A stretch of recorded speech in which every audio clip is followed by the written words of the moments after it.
आपल्या सर्वांनी वर्षामध्ये सहमत व्हायचं आहे. कृपया सरांच्या पुढे कुणी यायचं नाही. सर पुढे चालतील त्याच्या घोटाळा करू नका. पक्षाच्या शिस्तीप्रमाणे चाला.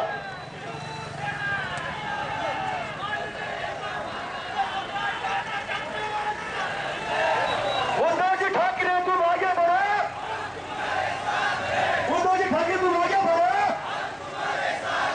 आवाज कुणाचा? आवाज कुणाचा? उद्धवजी ठाकरे मागे बघा.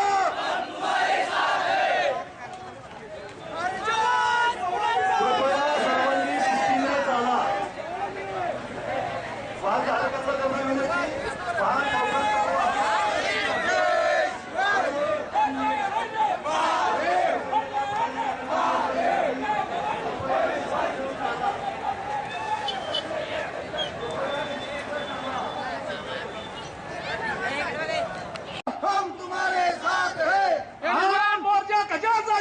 वीज बिंदूच्या निषेधासाठी मोर्चा कशा आला.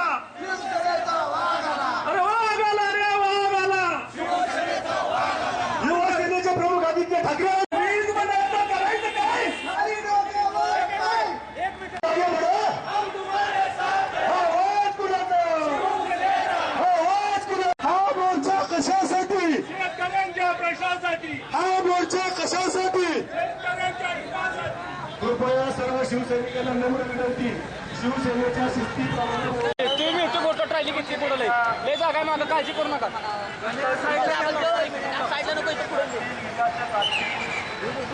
ट्रॅक्टर पुढे घे पुढे घे.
छत्रपती शिवाजी महाराज की जय भवानी. शिवाजी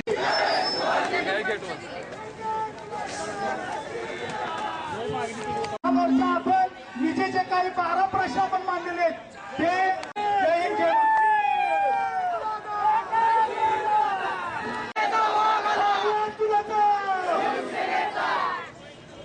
ते हा मोर्चा आयोजित करण्यात आला. ते युवा सेनेचे सातारा जिल्हा प्रमुख रणजित सिंह भोसले, शिवसेनेचे जिल्हा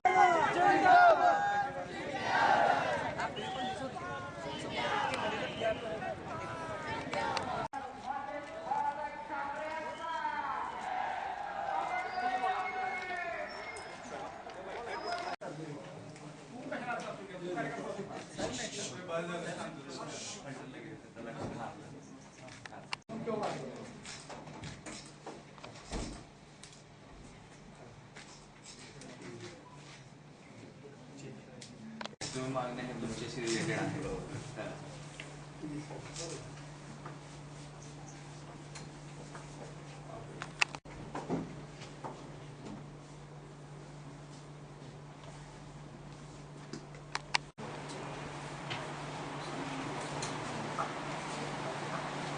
महाराष्ट्राच्या तुलनेत इतर राज्यामध्ये सुमारे 40% वीज दर कमी आहे. सत्तेत येतात इतर राज्याप्रमाणे वीज दर कमी करू असे आश्वासन दिले होते ते आपण पूर्ण करणार. हा शासनाचा विषय काय आपल्याशी रिलेटेड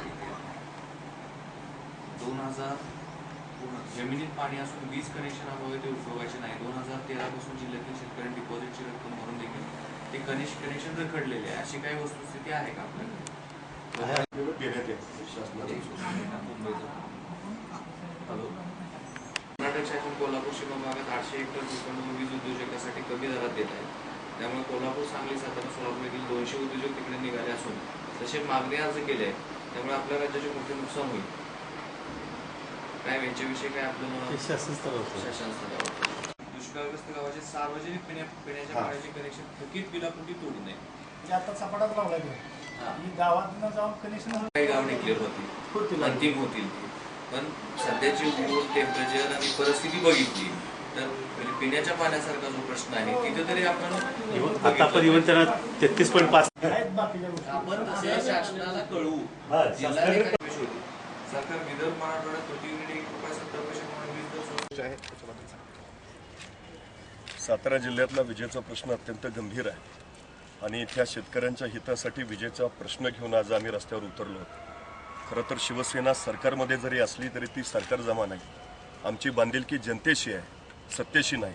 त्यामुळे जेव्हा जेव्हा शेतकऱ्यांच्या पाठीशी उभारायची वेळ येते त्यावेळी शिवसेना कायम रस्त्यावर उतरते आणि आज तेच आज या मोर्चाच्या निमित्तानं आम्ही केलं आहे. खरं तर सगळ्यात महत्त्वाची गोष्ट म्हणजे गेल्या 2013 पासून सातारा जिल्ह्यामधील शेतकऱ्यांना एकही नवीन वीज कनेक्शन दिलेलं नाही. जवळजवळ 8,500 वीज कनेक्शन प्रलंबित आहेत. 57 कोटीचा त्याला निधी अपेक्षित आहे, पण दुर्दैवानं तो दिला गेला नाही. आज शेतामध्ये पीक उभा आहे, विहीर आहे, विहिरीत पाणी आहे, पण दुर्दैवानं वीज कनेक्शन नसल्यामुळं पिकं जाळून घालवण्यापेक्षा शिवाय शेतकऱ्याकडे आता दुसरा पर्याय नाही. त्यामुळे या 8,500 शेतकऱ्यांना त्वरित वीज कनेक्शन देण्यात यावीत ही या मोर्चाची आमची प्रमुख आजची मागणी आहे. दुसरी महत्त्वाची गोष्ट, दुष्काळाच्या झळा तीव्र होत आहेत. अशावेळी विजेची दरात सुद्धा कपात होणं ही अत्यंत गरजेची आहे. कारण सगळ्यात महत्त्वाची गोष्ट अशी की दुष्काळाच्या पार्श्वभूमीवर शेतकऱ्यांची वीज बिलच माफ करण्यात यावीत ही आमची या दृष्टीनं मागणी आहे. कारण सातारा जिल्हा हा विजेची निर्मिती करणारा जिल्हा म्हणून ओळखला जातो. कोयना धरणाच्या माध्यमानं महाराष्ट्राला इथं वीज पुरवली जाते, पण दुर्दैवानं तो सातारा जिल्हाच विजेच्या प्रश्नात होरपळतोय ही सगळ्यात मोठी शोकांतिका आहे. कर्नाटक सरकारनं सीमा भागामध्ये 800 हेक्टर जमीन नव्यानं निर्माण केली किंवा दिली गेली MIDCसाठी आणि महाराष्ट्रातल्या उद्योजकांना त्यांनी आवाहन केलं, इतर सवलतींसोबत आम्ही तुम्हाला वीज सुद्धा 5 रुपये दरानं देऊ. आज सातारा जिल्ह्यामध्ये साधारण 10.5 रुपयानं वीज मिळते. कर्नाटकात जर वीज 5 रुपयानं मिळत असतील तर उद्योजक नक्कीच तिकडे पळतील. आणि पश्चिम महाराष्ट्रातल्या जवळजवळ 200 उद्योजकांनी त्यांच्याकडे अप्लाय केलंय की आम्हाला कर्नाटकात उद्योगधंदे सुरू करण्यास मान्यता द्यावी. तसं जर झालं तर सातारा, सांगली जिल्ह्यातले सगळे उद्योगधंदे कर्नाटकात पळतील आणि सबब युवक बेरोजगार होऊन जाईल. युवकांनी नोकऱ्या हे सगळे प्रश्न तत्सम उभा राहतील आणि सातारा जिल्ह्यामध्ये जे उद्योगधंदे येणं गरजेचं आहे ते दुर्दैवानं कर्नाटकाकडे पळतील. त्यामुळे शासनाने याची त्वरित दखल घ्यावी आणि जिथं वीज निर्माण होते त्या जिल्ह्यातल्या उद्योगधंद्यांना अत्यंत माफक दरात वीज द्यावी ही आमची याच्या पाठीमागची सगळ्यात महत्त्वाची मागणी आहे. येणाऱ्या काळामध्ये वीज महामंडळाचं विभाजन करण्याचा प्रस्ताव सुद्धा आहे. म्हणजे उत्तर महाराष्ट्राचं महामंडळ वेगळं, विदर्भाचं वेगळं, मराठवाड्याचं वेगळं, पश्चिम महाराष्ट्राचं वेगळं. खरं तर आज विदर्भात आम्ही तुम्हाला ₹1.75 इतकी स्वस्त दरानं वीज देऊ असं या सरकारनं सांगितलेलं. 1 एप्रिलपासून साधारण त्याची सुरुवात होईल. म्हणजे इथं जो विजेचा दर मिळतो त्याच्यापेक्षा ₹1.25 रुपयानं तिकडं वीज कमी. म्हणजे इकडचे उद्योजक पुन्हा विदर्भात धावतील. म्हणजे फक्त विदर्भाचाच विकास करायचा का? विदर्भाचा विकास जरूर करा, महाराष्ट्राचाच विकास झाला पाहिजे ही आमची भूमिका आहे. त्यामुळे पश्चिम महाराष्ट्र सुद्धा विकासापासून वंचित राहता कामा नये ही आमची या पाठीमागची मागणी आहे. त्यामुळे इतर प्रांतामध्ये, इतर राज्यामध्ये जसे विजेचे दर आहेत तसेच विजेचे दर महाराष्ट्रामध्ये द्यावेत, सातारा, सांगली जिल्ह्यामध्ये द्यावेत ही या पाठीमागची आमची सगळ्यात मोठी भूमिका आहे. त्यामुळे शेतकऱ्यांच्या हितासाठी, युवकांचा रोजगार उपलब्ध व्हावा यासाठी आज युवा सेना इतर रस्त्यावर उतरलेली आहे. उद्योगमंत्री आमच्या उद्योगमंत्र्यांनी अनेक योजना उद्योजकांसाठी काढलेल्या आहेत, पण इथं ज्या मूलभूत सोयी सुविधा उद्योगांसाठी अपेक्षित आहे त्यातला महत्त्वाचा विषय आहे तो विजेचा. इथं वीज जर इतर राज्यांपेक्षा महाग मिळत असेल तर उद्योगधंदे इतर राहतील कसे हा सगळ्यात महत्त्वाचा मुद्दा आहे. त्यामुळे जर सातारा जिल्ह्यात विजेची निर्मिती होत असेल तर इथं वीज माफक दरातच दिली गेली पाहिजे, उद्योगधंद्यांना परवडेल अशा पद्धतीत दिली पाहिजे ही आमची सगळ्यात महत्त्वाची गोष्ट आहे. तत्कालीन सरकारचं जे होतं, तत्कालीन तुमचे जे आता प्रश्न आहेत ते तत्कालीन सरकारमध्ये तेच प्रश्न होते. आता तुमचं सरकार आहे तरी सुद्धा प्रश्न ते वाढलेले आहेत. अशा परिस्थितीमध्ये तुमची मागणी आणि जे काही किमान कसं की मागच्या वेळी आमचं सरकार नव्हतं, आता आमचं सरकार आहे तर आमच्या अपेक्षा वाढल्या आणि त्या पूर्ण होत नाहीत म्हणून आज आम्हाला रस्त्यावर उतरायची वेळ येते. ऊर्जा मंत्र्यांना आमचं आवाहन आहे की तुम्ही तातडीने या सगळ्याची गंभीरपणे दखल घ्यावी आणि या पश्चिम महाराष्ट्रातल्या उद्योजकांचा, शेतकऱ्यांचा विजेच्या प्रश्नाचा जो विषय आहे तो सगळा निकडीनं सोडवावा. उद्या ऊर्जा मंत्री सातारा जिल्ह्यात दौऱ्यावर आहेत, तुम्ही काय निश्चितपणे देणार. उलट आम्ही त्यांना आधीच या संदर्भात मुख्यमंत्र्यांना, ऊर्जा मंत्र्यांना आणि सरकारला पत्र पाठवलेली आहेत. त्यामुळे त्या पद्धतीत कार्यवाही होणं अपेक्षित होतं, ती झाली नाही म्हणून आज आम्हाला रस्त्यावर उतरावं लागलं. 2 दिवसात ऊर्जा मंत्री येणार साताऱ्यामध्ये, तुम्ही काय त्याची भेट घेणार आहे का त्या संदर्भात? नाही, आम्ही आधी दिलेलंच आहे त्यांना, आता त्यांनी निर्णय घ्यायचा आहे. हे सगळं आधी झालंय. शेवटी रस्त्यावर कधी उतरतो काढण्यासंदर्भात मोर्चा काढा अथवा काढू नका पालकमंत्र्यांची काही तुमची चर्चा झाली? नाही, पालकमंत्री हे प्रशासनाचा आणि सरकारचा भाग आहे. शिवसेना संघटना म्हणून युवसेना संघटना म्हणून काम करते. आम्हाला पक्षप्रमुखांचे पहिल्यापासूनचे आदेश आहेत की जर शेतकऱ्यांच्या हिताच्या विरोधात काही घडत असेल, सर्वसामान्य जनतेच्या विरोधात काही घडत असेल तर रस्त्यावर उतरलंच पाहिजे. ही आमची सगळ्यात मोठी भूमिका आहे.